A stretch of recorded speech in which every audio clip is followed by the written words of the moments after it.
तो भाई आज हम अपने वीडियो के माध्यम से जानेंगे कि बैनामा और दाखिल खारिज में क्या फ़र्क होता है।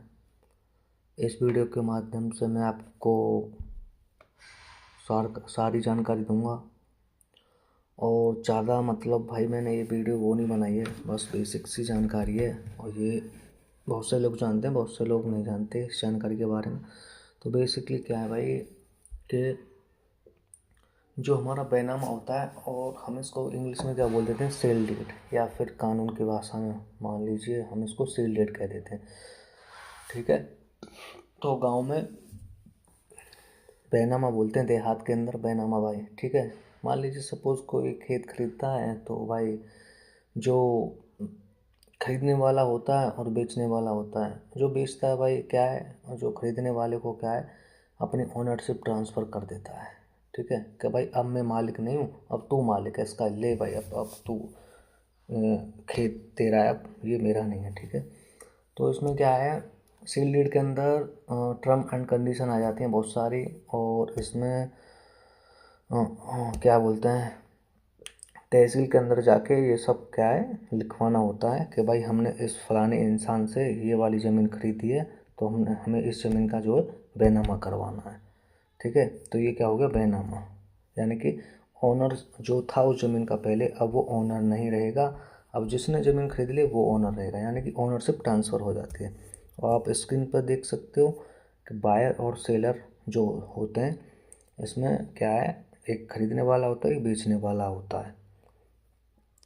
तो यही जो है भाई, कुछ नहीं, सेल डीड यही होती है। और आगे मैं जो बात करूँगा वो टाइप्स ऑफ प्रॉपर्टी के बारे में बात करूँगा। तो टाइप्स ऑफ प्रॉपर्टी जो हैं हमारी, बेसिकली दो टाइप की प्रॉपर्टी होती हैं, आपको भी पता है। तो दो टाइप की प्रॉपर्टी को हम जान लेते हैं, एक मूवेबल प्रॉपर्टी होती है, एक इमूवेबल प्रॉपर्टी होती है। और मूवेबल प्रॉपर्टी क्या होती है, जो भाई मूव कर सकती है। ठीक है, चल, हिंदी में क्या बोलते हैं इसे, चल संपत्ति। और इमूवेबल प्रॉपर्टी क्या है, जो हिंदी में क्या बोलते हैं इसे, अचल संपत्ति। ठीक है, मैंने इस पर दिया है, आप देख सकते हो। अब मूवेबल प्रॉपर्टी की बात कर लें तो भाई इसमें हमारा गोल्ड आ जाता है। गोल्ड क्या है भाई, मूवेबल है, आराम से आप पहनकर या फिर बैग में रखकर कहीं भी ले जा सकते हो। और फर्नीचर हो गया और व्हीकल हो गया, क्या है कि मूवेबल प्रॉपर्टी हो गई। और अगर हम इमूवेबल प्रॉपर्टी की बात करें तो लैंड हो गई, बिल्डिंग हो गई, यानी कि यह है जो संपत्ति चल सकती है वो इमूवेबल, और जो नहीं चल सकती वो इमूवेबल। ठीक है, तो दो टाइप की प्रॉपर्टी होती हैं। और मूवेबल प्रॉपर्टी को भाई क्या है कि हम एक जगह से कहीं दूसरी जगह पर भी आराम से क्या है, जैसे बाइक है हमारे पास, बाइक मूवेबल प्रॉपर्टी हुई, तो हम आसानी से किसी को अगर हम बाइक सेल करते हैं तो एक बाइक आराम से कहीं यहाँ से उधर जा सकती है आराम से। और इमूवेबल प्रॉपर्टी हमारी लैंड बिल्डिंग होगी। लैंड बिल्डिंग के अंदर क्या होता है भाई, ज़मीन जहाँ है वहीं पर रहेगी।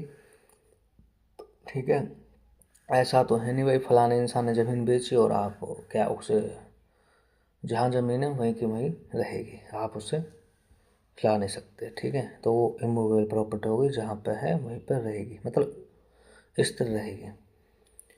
तो जो दूसरा जो मेरा टॉपिक था वो टॉपिक क्या था, म्यूटेशन। तो म्यूटेशन के अंदर क्या होता है, म्यूटेशन बेसिकली हम इसे हिंदी में क्या बोल देते हैं, दाखिल खारिज।